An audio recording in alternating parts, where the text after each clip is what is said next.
Good afternoon everyone. Ito na yung ating review video ng ating Guangdu na solar power system or solar power station. And let's check the ano na lang muna, the inputs, the outputs. Ganun. So ito yung front natin. So we have couple of outputs here. 12 volts DC, so barrel jack siya. And we also have a Type-C port and a 5 volt USB port for charging. And then here we have our main screen, and then we have a few LED indicators. We have for PV charging, eco or for power saving, and then normal and fault. And then we have a few buttons here, ito yung para ma-view yung current, para ma-activate yung eco, and then AC/DC button which i-discuss natin kung ano yung feature niya later. And then B type is to select lang yung battery type, pero naka-preset na siya into LiFePO4 kasi LiFePO4 yun. I think itong battery type is para sa BMS siya. And of course, we have our main power on button. And then here sa side, we have the main battery switch or battery breaker. So meron tayong 63 amperes na DC breaker. And then we have our fan. And then ito yung ating PV input, which is Anderson connector siya. And then fuse for AC, pero ano to actually resettable fuse siya, hindi siya yung glass fuse. And then we have two AC outlets here, and then nandito sa ilalim yung AC input for charging and AC output for yung output. And then here sa back, wala siyang anything kundi yung specs. And then we have ventilation here, GE consideration, and then sa other side is wala rin. So let's talk about the specs. So we have the Guangdu GDT 3000 watts, 5 kilowatt hour yung capacity niya. 3000 watts is yung maximum output niya. Pero based sa paper, yung 3000 watts is yung continuous, and then we have a peak of times 2 which is 6000 watts yung peak niya. And then yung battery niya is LiFePO4 25 volts or 8S, 5,120 watt hour or 5.12 kilowatt hour. So ito ay 25.6 volts 200 Ah. So yun yung pinaka-specs ng battery niya. And then yung output is AC 230 volts. We can select 50 or 60 Hz, pero syempre 60 Hz yung gagamitin natin, yung input. And then same sa output naman, we have the option to select 220, 230 or 240, and then 60 Hz. So sa PV naman, yung initial specs na sinend sa atin is 1920 watt hour kilowatts, or sorry, 1920 watts yung sinend sa ating specs, pero it turns out na ang maximum niya lang ay 1500 watts. So yung PV range, ito yung input voltage na maximum, 36 volts to 190 volts. As much as possible, gusto nating maximize yung voltage para hindi masyadong mataas yung current natin, mas tipid sa wire. So yun, peak voltage 230 volts DC. I believe ito yung VOC, pero ito yung PV range ng MPPT range 190 volts. So peak current ng charging is 60 amperes. Ayan, MPPT 60 amperes. Yun lang, and then we'll be doing a test video. Basically yung test video is to test all the functionalities lang. And what else? We will try our best then para i-stress test siya in a way na yung maximum output output power, which is yung 3000 watts. Meron akong 1 HP na split type AC inverter na AC. And meron din ako 1 HP na window type na AC na non-inverter. So try natin siyang paganahin, and a few appliances. Let's try sa microwave, sa air fryer, and then sa ref, sa yung mga common na electric fan, mga common appliances like electric fan, lights, which is expected naman would work. Yan lang. That's all. By the way, kapag umorder kayo, marireceive nyo siya as is yung item, kasi dumating siya sa amin na naka-crate.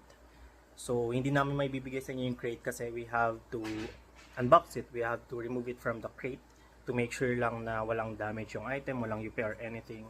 And basically yung crate is hindi na siya may babalik sa dati kasi nakapako siya, so tinanggal namin siya sa pagkakapako. So if you buy, it would be for Lalamove, Lalamove delivery, or pwedeng siyang pick upin sa amin. Wala na siyang crate pero pwede ko siyang i-bubble wrap para lang for for transportation purposes, hindi siya magasgas, hindi siya or anything. So yun. So ayun, we were able to turn on our power station. So yung kanina I pointed out na meron siyang AC/DC button. And the purpose of that is you can actually use this alongside with your grid. What I mean by that, if you click this, makikita nyo mag-switch siya sa DC priority, which means battery priority. So, ang mangyayari doon is yung output natin, which is yung devices na naka-plug dito, yung mga devices na naka-plug dito sa dalawang output natin and dito sa output natin here, ay kukuha siya ng power from the batteries dun sa na-charge natin na battery, di ba? However, if we switch naman sa AC priority, ang mangyayari ay if may grid, if merong Meralco, active yung Meralco, ang mangyayari is yung devices mo na nakakonect dito sa output and dito ay kukuha ng power from the Meralco or from the grid. And when the grid goes down, pag nawala yung nagka-brown out, that's the only time na kukuha yung devices mo ng power sa battery. Okay. Ulitin natin yan para clear. So again, meron tayong AC/DC button. So long press lang natin, mag-switch siya to DC priority. Ibig sabihin yan, yung mga outputs natin, like yung mga nakasaksak natin dito at saka yung naka-wire dito, ay kukuha ng power from the battery. Yung sa mismong device natin, yung battery. And yun yung gagamitin niya para mapapower up yung mga devices. But, kapag nag-switch tayo to AC priority, ayan, AC priority, ibig sabihin yan, i-Meralco natin, which is itong AC input, yan yung magpapower sa mga devices natin na nakasaksak dito sa AC output tsaka dito. Okay? But, kapag nagka-brown out or if the grid went down, that's the time na ipapower nung battery natin yung mga nakasaksak dito sa AC output natin. So basically, this power station is not just a power station, but ano rin siya, we can consider it as hybrid off-grid na setup. Hybrid off-grid na setup. Ibig sabihin nun, hybrid siya kasi pwede siyang magkumuha ng power from the grid and from the battery. And off-grid siya kasi hindi niya kaya mag-work together with the grid. So, I'm not sure kung tama yung term ko, pero ganyan yung pagkakaintindi ko dun sa term na yun. Hybrid off-grid siya. So, I hope we can test yung mismong capacity, pero it would be sobrang hirap niyang i-test kasi ang laki talaga ng capacity niya, 5,120 watt-hour. So, kung gagamit tayo ng 1,000 watts, hopefully makagamit tayo ng 1,000 watts na 5 hours yung itatagal nung nung power station natin. And yun. We'll see kung kung makakaya niya yung 5 hours. And we will try na i-disassemble or tanggalin yung shell niya kahit yung isang side lang para lang makita natin kung ano yung internals niya. Pero I'm not sure if possible pa siya sa ngayon kasi under warranty pa yung device and kino-confirm pa natin sa manufacturer if we can actually do it kasi kung makikita nyo, meron tayong warranty sticker here. And if matanggal natin yan or punitin natin yan, it could void the warranty. So kailangan natin ng assurance from the manufacturer na pwede natin siyang i-disassemble for the purpose of the video, for the purpose na gusto natin siyang i-quality check or i-inspect yung loob niya. So yun. Right, we are now finally connected dun sa battery natin. Pakita ko sa inyo yung setup. So here, Connected tayo sa AC output going to our sa junction box namin. So, ang ginawa ko, kung makikita nyo yan, itong breaker na to, saan ba? Yan. Sorry. Pero yan. Basta yung breaker na yan, itong pangalawa sa right side, yung blue. Diyan natin connect yung power station. And then yung mains kasi namin yung nasa taas, yan. So, yan yung main, yan sa Meralco. So, currently naka-off siya. And naka-on yung itong sa power station. Meaning to say, yung power is coming from dito sa wire na to, yung wire na yan. And sinusupplyan niya yung buong breakers na yan. Yung sa Meralco ay naka-off, the rest are turned on. So, right now, ang gumagana is couple of, meron tayong exhaust fan, lights, and naka-plug in din tong ref natin.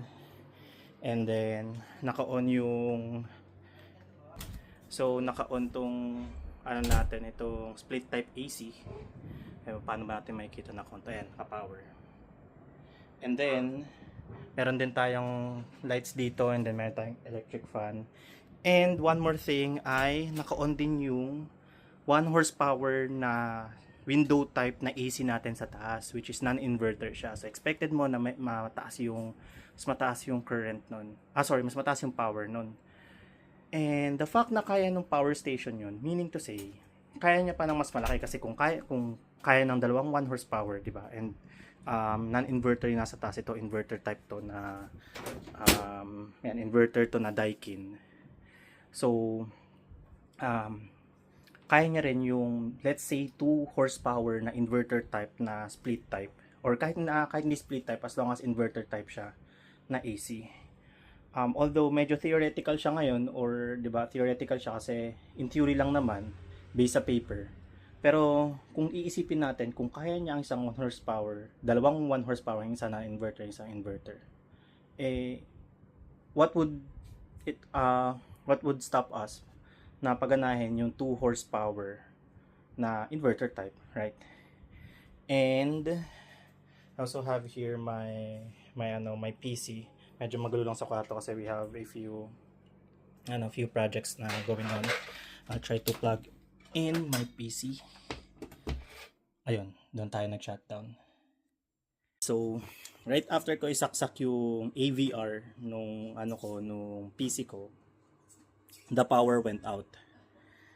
And hindi ko siya ina-expect, pero it makes sense. Kasi unang-una, katulad nga ng sabi ko kanina, 'di ba? We are currently using isang 1 horsepower na inverter type and isang 1 horsepower na non-inverter type.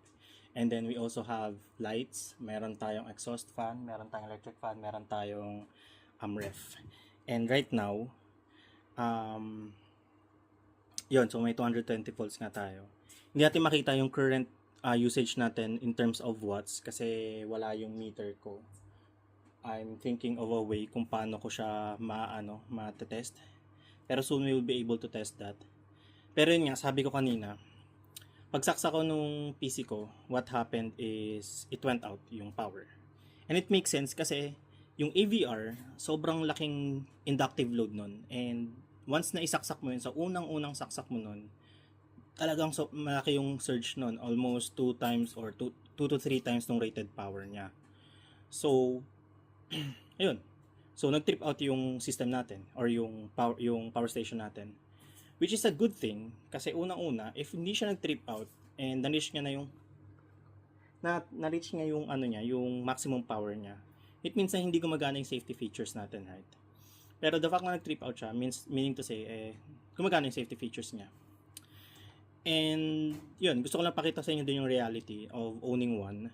Baka sabihin nyo, so malaki siya, so expected natin na gagana lahat. Pero hindi niya kayang paganahin lahat, that's the reality. Pero, tingnan natin kung ano yung mga nakasaksak. Diba? Sobrang dami. So, yun, malaki talaga yung yung capacity niya. And right now, nakasaksak na yung PC natin. Let's try to turn that on. Yung PC ko, it consumes around 300 to 600 watts depende sa load or depende sa ginagawa ko. If I'm gaming, nag-reach siya ng 400, 500 watts, 600 watts, ganun. So yan, try natin na paganahin yung PC. Let's see. So, ito na, moment of truth. Dito tayo magkakaalaman kung gaano talaga kalaki yung ginagamit niya. So we are using 8.84 amperes.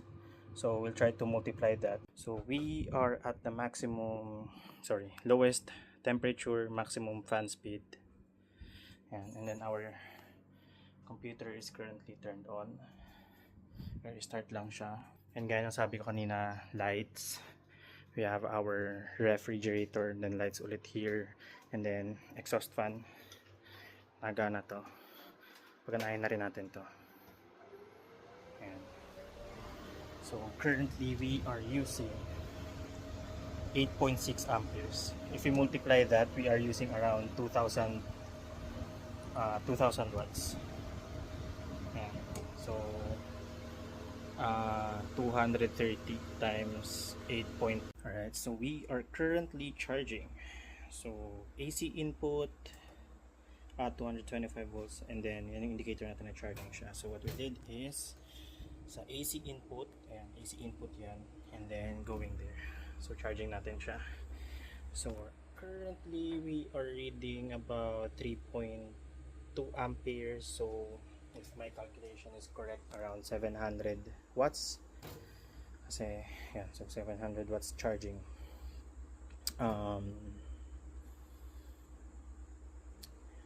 Ngayon, ang gagawin natin is we will simulate yung sinasabi kong AC priority. So I'll be plugging this extension cable na nakakonect sa sa air fryer and sa microwave, and then meron din ako dong electric kettle.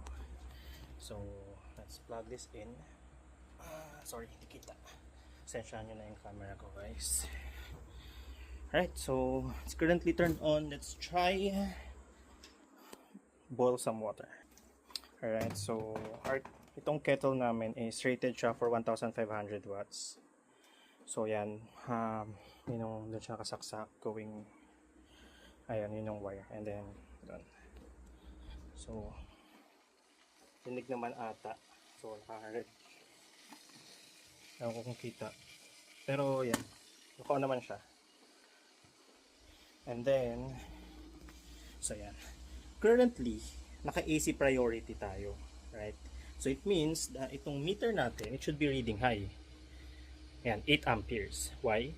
Kasi ang nangyayari is we are not pulling any power from the battery. Yung AC kettle natin is pulling power from the grid, from dito sa Meralco, kasi nga naka-AC priority tayo. However, if you turn this off and then switch this to DC priority, naka DC priority na siya, diba? Okay, so kailangan tayo natin. So may error siya. So ang nangyari kasi, ang ginawa ko is in-off ko muna siya dito. It means ako off yung inverter, and then pero running yung system. Inverter lang to. And then sinwitch ko sa battery priority. So nag-error siya, ayaw niya nun. Ang gusto niya mangyari is matanggal muna yung AC charging bago mag-switch ng AC, ng priority. So on natin siya. Right? So it's currently turned on. Ang gagawin natin is we are currently at DC priority, right? So pag turn on yan, okay? So ayan. Gumagana na ulit yung kettle natin. Diba?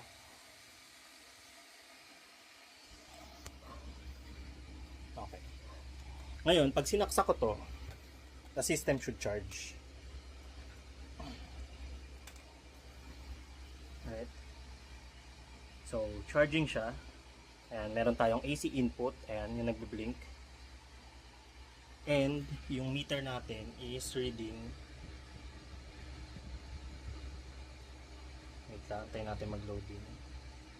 Super low. Basically zero. Wala siyang reading, right? Ibig sabihin yan, ang ibig sabihin yan, hindi tayo kumukuha ng power from the grid dun sa electric kettle natin. However, if we switch these two, so turn off natin to. So dapat mamatay yung system, and then tanggalin natin to. And if we turn this on again, tapos palitan natin ang priority.